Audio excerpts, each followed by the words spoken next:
தொடர்ந்து தற்போதைய அண்மை செய்திகளை பார்த்துக் கொண்டிருக்கிறோம்.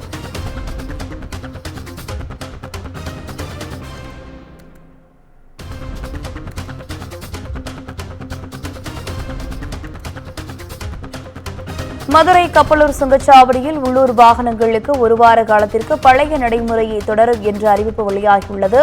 கூடுதல் விவரங்களோடு இணைகிறார் செய்தியாளர் அருண். வணக்கம் அருண், விவரங்கள் என்ன?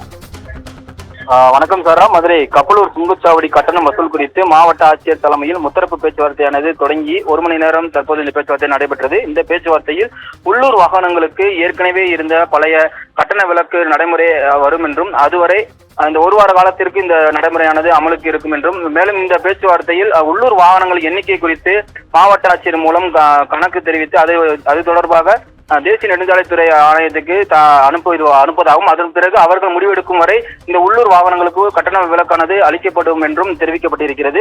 மதுரை மாவட்ட ஆட்சியர் அலுவலகத்தில் வணிக வரி மற்றும் பத்திரப்பதிவுத்துறை அமைச்சர் மூர்த்தி, மாவட்ட ஆட்சியர் சங்கீதா மற்றும் தேசிய நெடுஞ்சாலைத்துறை திட்ட அலுவலர் உள்ளிட்ட பல்வேறு அதிகாரிகள் தலைமையில் இன்று முத்தரப்பு பேச்சுவார்த்தையானது நடைபெற்றது. இந்த பேச்சுவார்த்தையானது ஏற்கனவே கடந்த 10ஆம் தேதி இந்த உள்ளூர் வாகனங்களுக்கு 50% கட்டணம் வசூலிக்க போவதாக அறிவிக்கப்பட்டு கப்பலூர் சுங்கச்சாவடி நிர்வாகத்தில் தெரிவிக்கப்பட்ட நிலையில் அன்று மிகப்பெரிய அளவிலான போராட்டமானது நடைபெற்றது.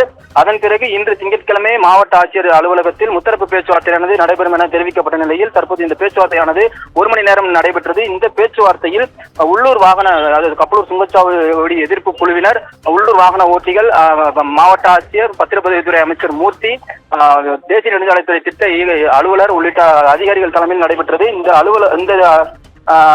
இந்த பேச்சுவார்த்தையில் உள்ளூர் வாகனங்களுக்கு கட்டண விலக்கானது ஏற்கனவே இருக்கக்கூடிய நடைமுறையானது தொடரும் என்றும், உள்ளூர் வாகனங்களுடைய எண்ணிக்கை குறித்த விவரங்களை மாவட்ட ஆட்சியர் வாயிலாக தேசிய நெடுஞ்சாலை ஆணையத்துக்கு அனுப்பி வைக்க வேண்டும்.